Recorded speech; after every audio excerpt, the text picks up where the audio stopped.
Shabbat Shalom. Want to welcome each and every one of you that is here in our Olive Tree Teaching Center. Welcome to Torah Unleashed, where we get the Torah and try to unleash it from things that have been hidden. And today we're going to share some interesting things that a lot of people do not understand. We're going to unleash some things about Torah, about Israel, and about the church. Notice that in the last several weeks, I've been talking a lot of the idea that there is only one Israel. There are not two Israels. There's no division between Israel and the body of Messiah. And what has been termed the church, from the King James Bible, by the way, that has popularized that term, and from the Christianities that are out there, most people don't know what the church is. Church people don't know what the church is. Even pastors don't know what the church is. And we're going to bring something that Torah, and especially in the book of Deuteronomy, we are we are going to be detailing. So welcome, and of course today is our 44th teaching. It is Devarim, Ele Devarim, and it means these are the words. The word Devarim, or Devad, and Devad, and Diver, and all that means words, but they also could mean things, cosas. And it is Numbers 1, verse 1 to chapter 3, verse 32. And so the book of Deuteronomy, since we're starting a new book, and we're starting the fifth book of the Torah. And of course, the word Torah means the instructions, the scroll of the Torah. Or in King James speak, it's the book of the law. The book of the law. But in Hebrew, it is the scroll of the instructions. It's the instruction scroll. Now, one of the first things we're going to deal with is the idea of vocabulary. The vocabulary that you use, or that is used, sometimes helps and sometimes hides. In fact, the vocabularies that are used in the Bible, both the Tanakh and the apostolic writings, could be very deceiving. The translators sometimes do not translate what the words say. They interpret what the words say. Every translation, always remember this, every translation is an interpretation of the translator. So sometimes that's why you read King James, or you read New International, or even some of the Bibles that have been printed in modern times. And there's a difference, because each person who translates, or the committee, or the congregation, the church, the denomination that does the translating, they put their own biases. Sometimes they put their own interpretations.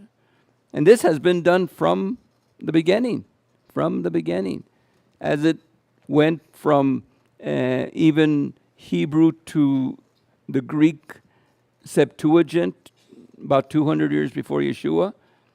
As it went, actually several Greek versions came out.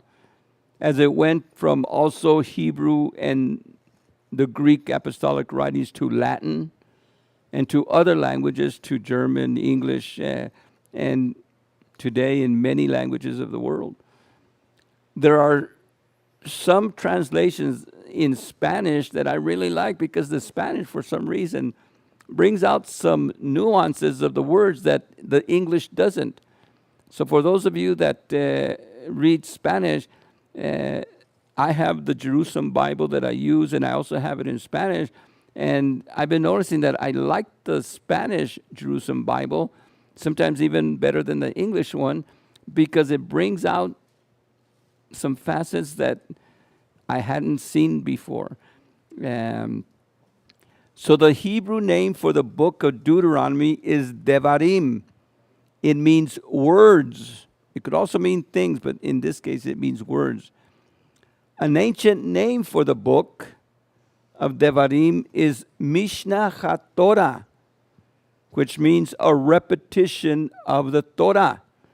Now, everything from Exodus to Numbers is 3 books. Devarim, or Deuteronomy, is a separate book that, in a sense, gives us a synopsis of Exodus, Leviticus, and Numbers.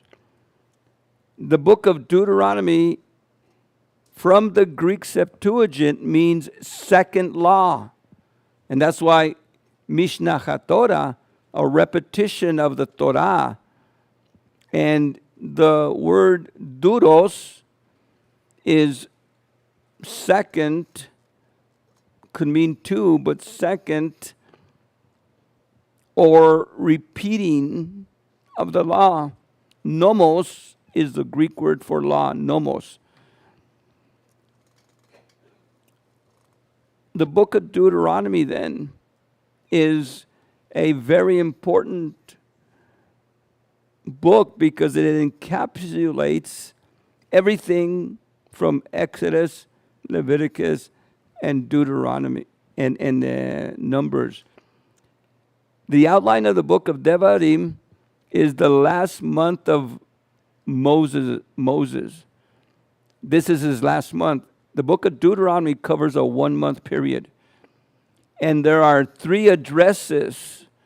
The first address of Moses, which we're going to start today, is kind of a historical overview. He's going historically. This is what happened. This is what we did. This is where you guys messed up. He rebukes them. He encourages them. But it's more of a historical overview. The second address of Moses is a lot of mitzvot, mishpatim, and chukim. Remember, mitzvot means commandments. Commandments. Mishpatim means laws or statutes or decrees that have meaning, like don't kill. Chukim are commandments that Adonai says to do that you would say, why? I don't understand this. Like the ashes of the red heifer. Do this and this will happen. Don't do that and that won't happen. And so it's important for us to look at all these different types. And again, here's where vocabulary comes in. Because in the English, when you have the book of the law or the law, what we call the Torah, the instructions, the teachings, the law, all of a sudden, sometimes the word mitzvot is translated law, mishpatim is translated law, chukim is translated law. And so one English word law is used for several Hebrew words, which doesn't give the specific Hebrew words their real content and their real meaning. And we need to look at that. That's why make sure that as you read your English, you do have either concordance, a lexicon. And now with all the little gadgets that we have, you have even what the Hebrew says, what the grammar of it is. So every one of you in the tip of your hands, instead of playing all those little games, first thing you do when you get a new phone or iPad, get rid of the games. Get rid of solitaire. Get rid of all those games. Put in Hebrew, Greek Bibles. Put in grammar. And like that, you will learn, make these gadgets productive rather than for them to seduce us into other things. The third address are actually the last words and acts of Moses before he goes home. And then we have the death and burial of Moses, naturally put in there by Joshua, as they close the book of the repetition of what Adonai has given, the repetition of the instructions, the doctrines, the teachings that Adonai has given us for the last 40 years. For the last 40 years. And there are 9 of these things in our first batch of the half of the first address. We have 9 themes. These are the 9 themes that we're going to look at briefly today, and we won't go too much into them. But these are what the parashah for today is. But before we get into the actual wilderness journey and what occurred and all those things, I want to talk about the kahal in the wilderness. The kahal in the wilderness. Now, the word kahal means to call, means to make a summons, means to assemble, to bring people together, to gather people. Kahal. Everybody say kahal.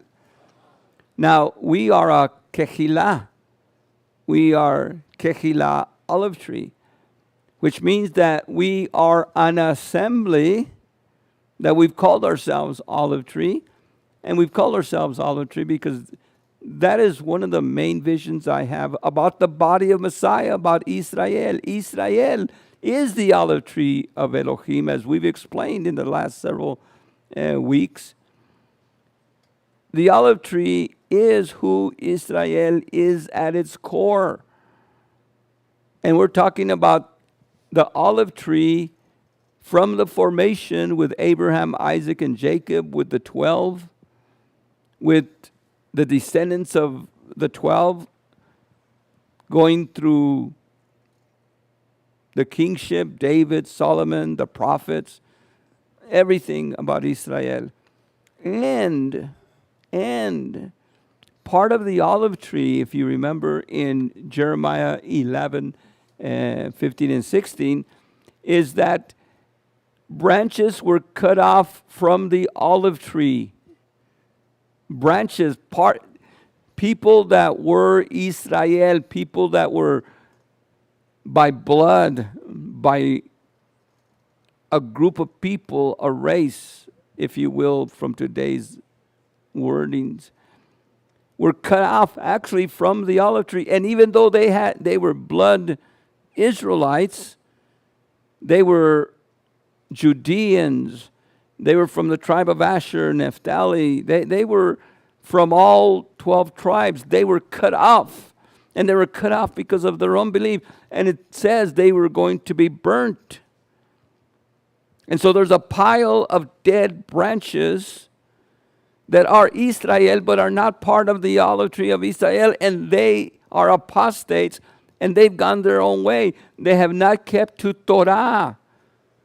They are anti-Torah because they have rebelled. Well, of course, almost everybody by the time of Yeshua was not following the true word of Elohim. Some of them were following this tradition, this father, this rabbi, that rabbi. And of course, there were some that were believers, we've said. There was Hannah. There was Simeon. Of course, there was Joseph and Miriam. There was Zachariah and Elisheva. And of course, from Miriam, Mary, came Yeshua. But all these died out, and Yeshua became the branch of the olive tree which he came to reblossom, to the branch that he came to renew the tree. Just like when you cut a tree down, and there's a little netzer, there's a little branch sticking out. That branch becomes a whole tree. I have several in my backyard that I need to cut off, and they become a whole new tree. You cut them, next year they're another tree. And so Yeshua became this branch, this netzer. And then he goes to some of these lost, people that were lost. And he says, follow me. Follow me, follow me. And all these, in this case, Jewish men, 12 of them, were regrafted. They were cut off. If they would have died, Peter would have not been in fellowship with Adonai. But he was regrafted. From the dead branches, he was regrafted. And all these 12 were regrafted. And Yeshua started up that new tree. And then 70 came. And then 120 came. And on the day of Shavuot, Pentecost, 3,000 Hebrews, 3,000 Jewish Israelites and other people came in. And the tree, olive tree of Israel, regained its stature of beautiful and lovely, as Adonai called it. And then, from the nations, Adonai cut off, excuse me, Adonai cut off wild branches. And contrary to nature, Paul says, he grafted them into the olive tree of Israel. So the olive tree of Israel became a Hebrew, an Israelite, a Jewish tree, with the nations being grafted in, and from all the nations grafted in, and became a beautiful olive tree of Jew, Greek, Gentile, an olive tree of male and female, of rich and poor. And this is the kahal. This is the body of Messiah. And it started in the wilderness. It did not start in Pentecost. One of the biggest lie, or I shouldn't say biggest lie, but one of the biggest misinformation is that the church started at Pentecost. And it's being preached all the time, every Pentecost, sometimes or at any time. Oh, the church started at Pentecost. No, it didn't. The body of Messiah, the kahal, started way before with, it is the olive tree, and then we see it in the wilderness. We see it in the wilderness. Yahweh, your Elohim, who is going before you, will fight for you, as he did for you in Egypt. Before your very eyes, in the wilderness, there you saw how Yahweh, your Elohim, carried you, as a father carries his son. All the way you went until you reached this place. And remember, they were there on the other side of the Jordan, ready to cross over. In a month, they'll cross over, but without Moses. Yahweh has brought them to this place. And they've been one body. They've been an assembly. From Egypt, they were one kahal. From Egypt, they were one community. From Egypt, they were one body. And of course, it was Messiah's body. Israel has always been Messiah's body. And we're going to see here how Yeshua has been with him throughout the wilderness journey. Now, the kahal. In Numbers 16:3, the kahal, watch what it says. Before then, lift up yourselves above the congregation. Why then lift up yourselves above the congregation of the Lord? Of course, this is King James. And remember, this has to do with Korah and all those people when they were lifting themselves up. And the word here is used before the congregation of the Lord. Again, King James Version. Now, the New American Standard says, so why do you exalt yourself above the assembly of the Lord? Of course, they use Lord for Yahweh, but they use assembly. The congregation of the Lord, the assembly of the Lord. Now, the Jerusalem Bible, the New Jerusalem Bible says, why set yourselves higher than Yahweh's community? And of course, if you see here, you see this word here that is in bold. Watch what it says. Synagogein. Before the synagogue, kurioi is of the Lord. Kurios is the word for Lord. The synagogue of the Lord. So the word kahal, and here you have it in Hebrew. Why do you lift yourself above the kahal Yahweh? Yorhevavhe. The kahal Yahweh. So the kahal in Numbers 16 is called a synagogue. A synagogue. What is a synagogue? To synagogue means to gather, to assemble. A synagogue means to come together. We are right now a synagogue. This is a synagogue. By the way, anytime any congregation gathers together, it's a synagogue. It's a gathering. It's just that people don't like to use the word synagogue because that's too Jewish. But every Catholic church that has Mass, that's a synagogue. Every Baptist church that has a Bible study, that's a synagogue. Every time we get together with any religious purpose and even non-religious purposes, we're going to see that it could also mean civic. So the word kahal is translated in Torah as synagogue. Now, in the Hebrew, kahal can also be translated ecclesia. Let's look at that one. Deuteronomy 31:30. And Moses spake in the ears of all the congregation of Israel. Of course, this is King James Version. Of all the congregation. King James uses the word congregation of Israel.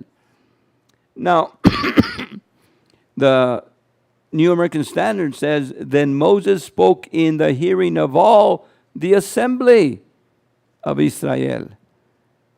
The New Jerusalem Bible says, in the hearing of the whole assembly of Israel.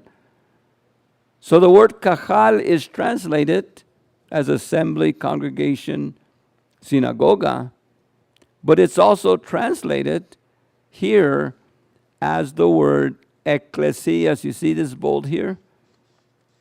Moses here spoke to all the congregation, the assembly of Israel in Greek, in the Greek Septuagint. Ecclesias.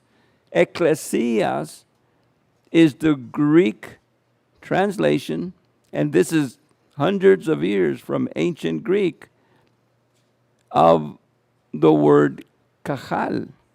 Now this is the same, this is an exact translation. This is not an interpretation. This is an exact translation. Why? Because the word kahal means to call.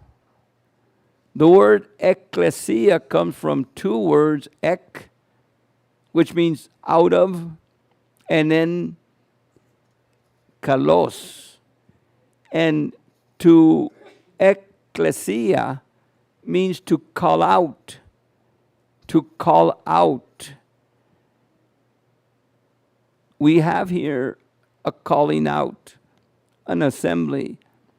An ecclesia in ancient Greek was the town council, was the Senate, was what we call today the House of Representatives. These people, although they've done a bad job of this in Congress, are citizen, not permanent politicians as they become, but they are citizens that are called out of their jobs at home to go to Washington and make laws and then go back home. Not to stay there permanently and make it a career. There should be no career Congress people. And that's what the word ecclesia means. Congress is an ecclesia. It's a synagoga. It's an assembly, political in this sense. But it's a kahal, an ecclesia, a synagoga. Now, again, these have not been brought out exegetically from the word in many teachings, and most people have never heard of this before. Now watch this. Deuteronomy 4:10 says, "Remember the day you stood before the Lord your God at Horeb, when the Lord said to me, 'Assemble the people to me.'" Now again, this is King James. "Assemble the people to me, that they may hear my words, so that they may learn to fear me all the days they live on earth, and that they may teach their children." Now, what's interesting in the Septuagint, and here's the Septuagint, here's the word tes ecclesias, the assembly. Adonai brought an assembly. He said, "Assemble." But what's interesting over here is the assembly is that they hear the words,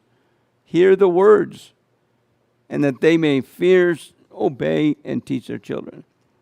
But what's interesting here is that we find another word. Here's the word ecclesias, but we find another word, ekkaleison.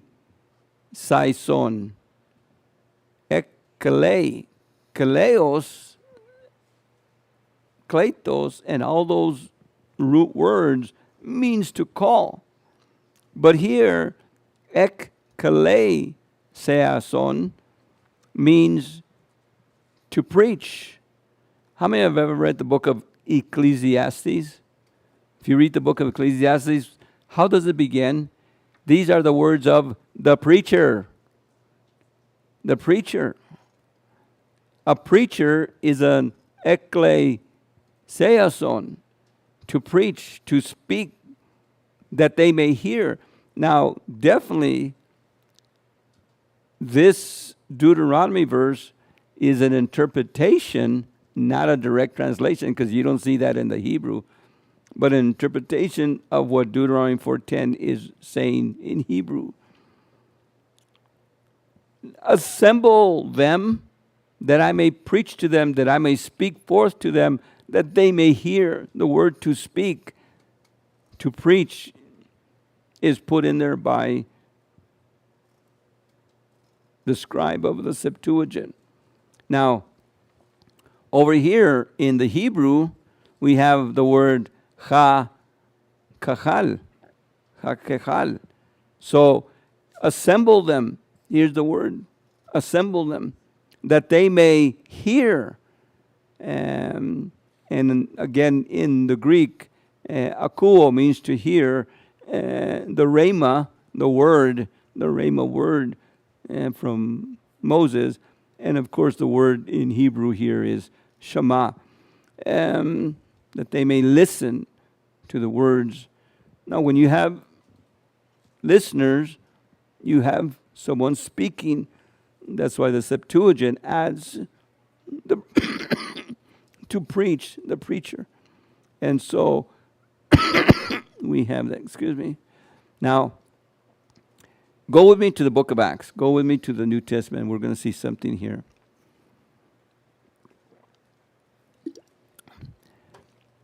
In the book of Acts, chapter 7, Stephen, who is about to be martyred, Stephen is preaching to the Jews there in Jerusalem. And he gives a synopsis of history of Israel. And when he gets to this part, he says, This is he that was in the church in the wilderness. Now, this is King James. The King James, interesting enough, this is the only place where they got it right, although they use the wrong word. They got it right. This is he that was in the church in the wilderness with the angel which spoke to him in the Mount Sinai, and with our fathers who received the lively oracles to give unto us. This is the first verse that we did and what we're talking about in these last verses.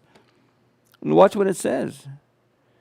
The church in the wilderness. Now, the New American Standard says, he established the assembly in the desert. So the King James church in the desert, in New American Standard, is the assembly in the desert.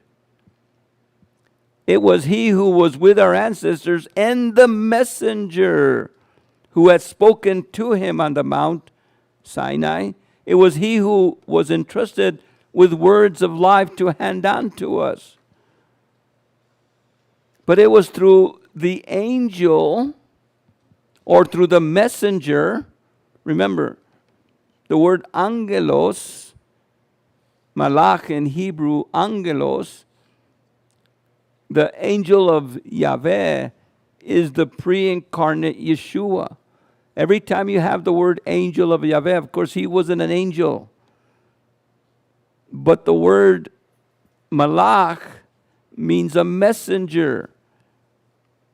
Messengers could be spiritual, spirit beings from Adonai, like Michael, Gabriel, and hundreds and thousands of angels, both holy and fallen. They're messengers. Their responsibility was to be messengers. The fallen angels are now the demons who are messengers for Chasatan to come and attack us. But an angel is just a messenger. In the book of Revelation, the angel to the church of Ephesus, that wasn't an angel, spirit being. That was the pastor. The pastor, I'm your angel, I'm your messenger. Yeshua was the messenger of Yahweh because he's the word of Yahweh. So as the word of Yahweh, he brings Yahweh's word to Moses. It was Yeshua who appeared in the burning bush. It was Yeshua who was Melchizedek. It was Yeshua who was the angel with a drawn sword. It is Yeshua who was with Israel throughout the whole wilderness. Think of it. Yeshua was with Israel in the wilderness. Yeshua is not a New Testament thing, as they say. Yeshua pre-existed even creation. He has been with Israel all along. He is the Messiah, the deliverer, and he delivered Israel, and he spoke these lovely oracles, lively oracles, or what are called words of life to give to us. Now, here it is in Greek. It says, Te ecclesiae en te eremoi. That's the wilderness. And of course, we get the word angel from angelos here, from angel. And the word angel is not a translation, it's a transliteration. The Greek angelos means a messenger in Greek. But because it's been, as what we call transliterated, every time an English mind hears the word angel, they think of a spirit being. They don't think of a messenger. And of course, he brings the legoia zonta, the words, the logos of life. And here we have the word, the kachal, bekachal. Bamidbar, in the wilderness. Remember the book of Bamidbar, the book of Numbers is the book of in the wilderness. Now watch this. Remember, he gave the lively oracles, the words of life. In Hebrew, Torat Chayim, the words of life. But the words here is the Torah of life. Isn't it interesting how Adonai puts these? And those of you that study Hebrew, you could actually see how the word Torah fits over here for the logos. The logos of Adonai is the Torah. Now remember, in the beginning was the logos. In the beginning was the word. Yeshua is the word. He's the messenger that brings the word. And over here, the Torah of life. Yeshua is also the Torah.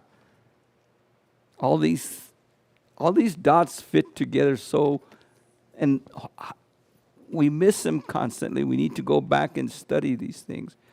Now, let's go to Matthew. Matthew 16:18. And I say unto thee, again, this is King James.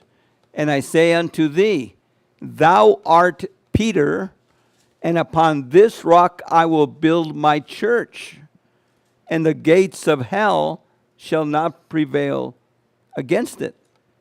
Now, Peter had just said something, made a declaration, which we're going to see in a second, makes a declaration, and of course Yeshua says, flesh and blood has not revealed this to you, but you receive this directly from my Father in heaven. Think of it. The Father in heaven puts into Peter, Simon Peter, a declaration. And who is the Messiah? Who am I? Yeshua says to them, who am I? Who do people say I am? Oh, you're this, you're the prophet. Oh, you're John the Baptist. But who do you say I am? And Peter made a declaration. And Yeshua says to him, but I say unto you, Peter, you are Peter, and upon this rock I will build my church. Again, in English, Peter's a common name. He says, you're Peter, and upon this rock, and most people interpret this, you are Peter, and upon this rock, on you, Peter, I'm going to build my church. So now he becomes the head of the church. The first pope and all that goes with it. But let's look at what the Greek says first. And what the Greek says is, you are Petros. You see the word here, Petros? Now, it ends in a S. Usually in several languages, things that end in an S are usually masculine. Things that end in an A in Hebrew and Greek are usually feminine. Now watch this. You are Petros. You are a rock. You are a rock masculine. And upon this, the Petra, notice that it ends in an A. This is feminine. Now, you can say you are Peter masculine, and upon you, feminine Peter, he wasn't, I better not make he wasn't something else. He was a masculine. He was a male. He was not female.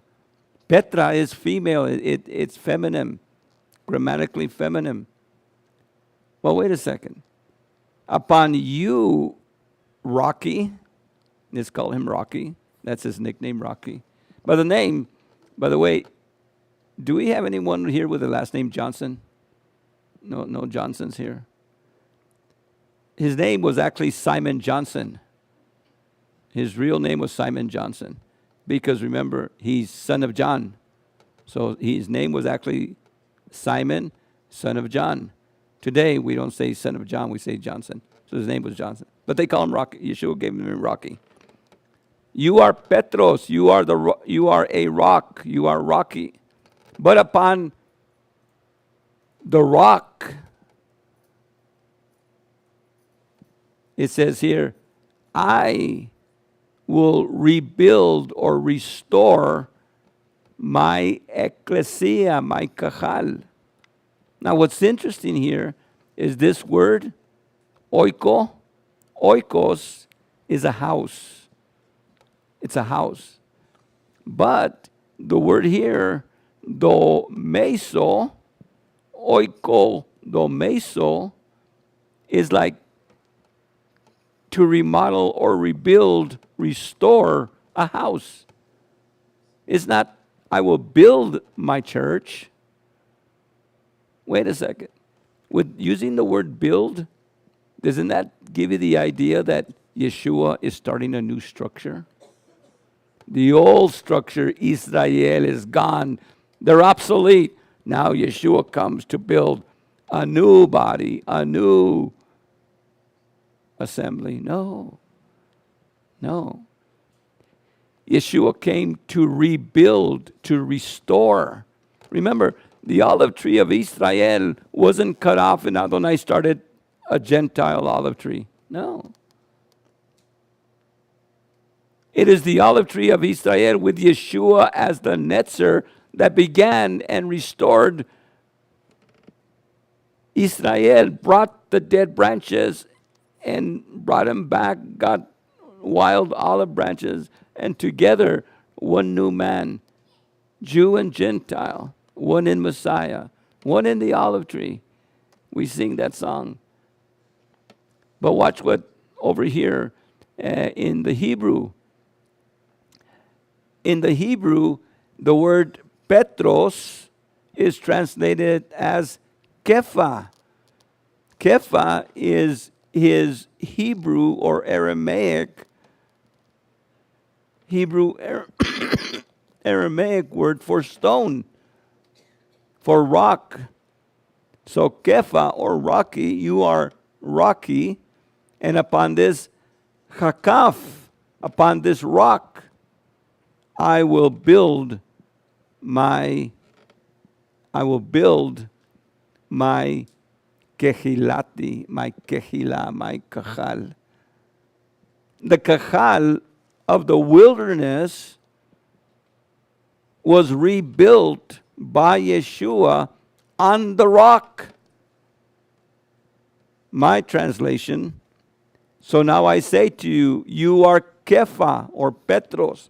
Kepha in Hebrew, Aramaic, Petros in Greek. And upon this Petra, in fact, in some languages, Petra is a feminine name for a girl.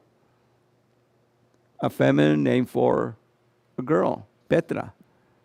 And it means rocky in the feminine form, as Petros means rocky or rock in the masculine form. So be careful calling a girl rocky if you are married to one. But that's what it means in Hebrew, Kepha. And I will again build or rebuild my assembly, my congregation, my community.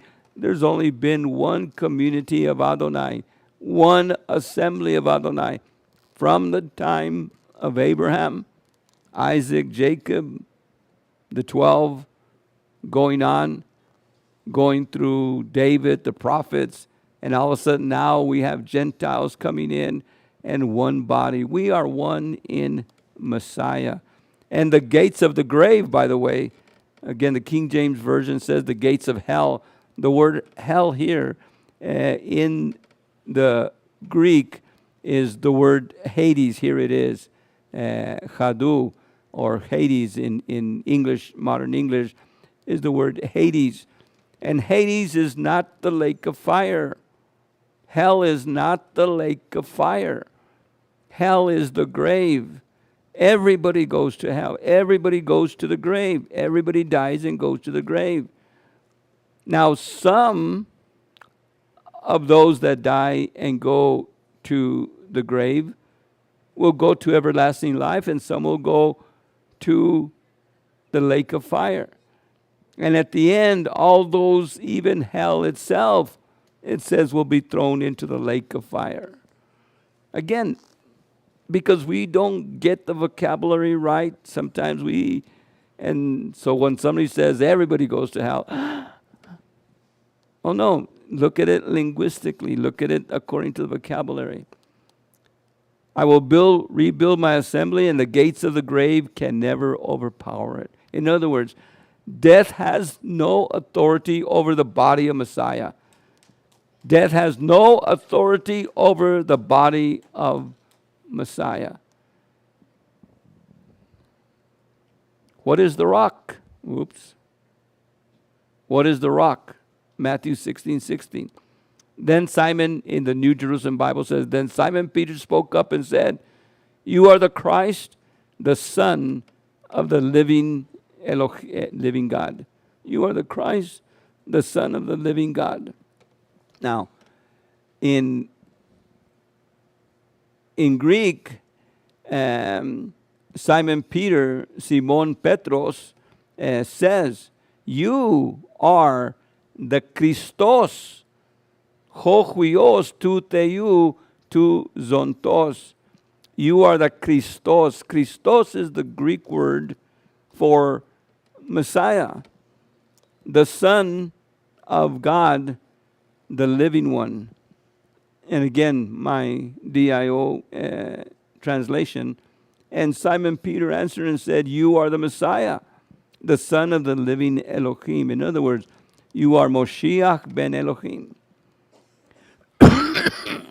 Now remember, this is also something that Philip said. Philip said, you are the Messiah, the Son of Elohim. Mary and Martha. Martha says, you are the Messiah, the Son of Elohim. This is the declaration.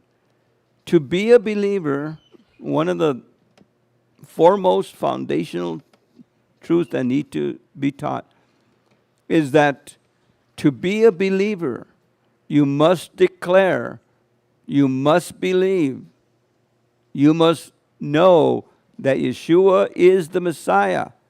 And again, when you talk Messiah, you're talking Israel, you're talking the deliverer, you're talking the Savior, you're talking the anointed one who is going to come to deliver Israel. But then, not only is he this man, this human deliverer of Israel, and the Messiah is always a human, by the way. In fact, every priest was a Messiah. Every king was a Messiah. Remember when David came and cut off the seats of Saul, and afterwards he was repentant because he came against the Messiah of Yahweh, who was King Saul. King Saul was not a believer in a sense. He did a lot of things wrong, yet he was the anointed of Adonai. Every time you hear in Tanakh, the anointed of Yahweh, the word there is Messiah, Moshiach. In fact, Cyrus, the Persian king, a pagan in a sense, he's called the Messiah. And he was a deliverer. He was a Messiah for Israel. See, that's why Jewish people today say the Messiah can't be God. He has to be a man. And that is true. A Messiah is a human, whether it's a pagan king, whether it's a prophet, whether it's a priest. The high priest was a Messiah. It's the word, it's the vocabulary. It just means an anointed one. If you have oil poured on you for a specific work, prophet, priest, king, you are Moshiach. You are of the anointed one. Yeshua is the anointed one par excellence. There's no one like his anointing. But he's not only a Messiah, but here's the most important one. He's Ben Elohim. He's the son of Elohim, which makes him Ha Elohut, which makes him deity, which makes him divinity, which makes him to be of the Elohut, of Elohimness. So that's who Yeshua is, the rock. Of course, the English, the origin of the word church, it's an Anglo-Saxon word, and it appears in the Gospels as chirkan, in the old English. The Wycliffe Bible uses the word kerche, and the word developed into modern word church. Again, the Germanic from the Gothic, it's also related to the word Kirche in German, Kirk in Dutch, and again, Kirk in Scots, and other languages. So the word Kuriakos Oikos, the house of the Lord in Greek. Now remember, Kuriakos Oikos, the house of the Lord, or the house of God. Remember, the Greek also has pagans. So the pantheon, pan means all, theon means gods, all gods. The pantheon is a building for all gods. You go to many places in the ancient world, in the Middle East, and they have these big buildings with all kinds of gods, and they are buildings for the gods. Of course, the Old English, we have the word circle, and again in Dutch, Scottish, German, kirk, a kirche, a cirque, is a round structure dedicated to civil and or religious affairs. I should have put a picture of Stonehenge here, because Stonehenge is one of the most ancient churches. Say, that's not a church, that's a pagan structure. That's what a church is, a circle of religious and or civic, a circus. Now, you've probably been to some churches that are circuses,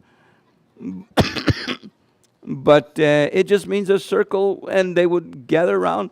In fact, witches all get around in a circle. They hold hands in a circle and do their stuff inside the circle. They have a circle with a pentagram, and sometimes they do a lot of their hexes in the pentagram, inside the circle. To do your hexes inside the circle has more power than doing them outside the circle. So why should we use the word church? Let's get that term out of our minds. We're not going to church. We don't have a church. We have a kehillah, a synagogue, or if you want to use the English word, assembly. Let's go to the assembly. We're going to assemble. Estamos juntos, nos vamos a juntar. Well, we'll stop here, and I have 2 minutes to go, but let's go ahead and stand, and we will continue Deuteronomy and the rest of the sermon. It's going to take probably 3 or 4 weeks to do all 3 sermons. Father, bless your people. Allow us to open our minds to Hebrew, to Greek, to get into the meat, Father, the steak of your word. And do not allow anyone, Father, to stumble or to have big chunks of meat stuck in their throat, in a sense, Father. But give it to us in pieces. B'Shem Yeshua, Yeverechecha, Yaveh va'ish merecha. Ayir Yaveh panav elecha, vichunecha. Asa Yaveh panav elecha, Vayasem lecha shalom. May Yahweh bless you and keep you. May Yahweh make his face shine upon you and be gracious unto you.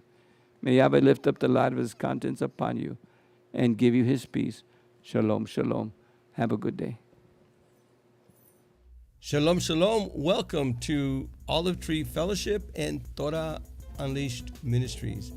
Thank you for joining us on our channel. If you have enjoyed this teaching and would like to see more, please like and subscribe to our YouTube channel.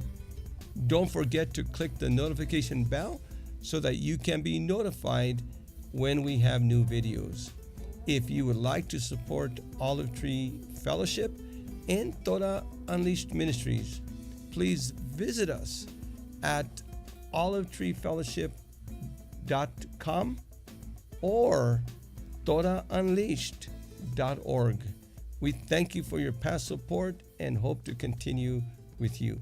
Shalom, shalom. Have a good day. Shalom, shalom y bienvenidos a Olive Tree y a la Torah desatada. Les doy gracias a ustedes y a Adonai por su apoyo que nos han dado aquí.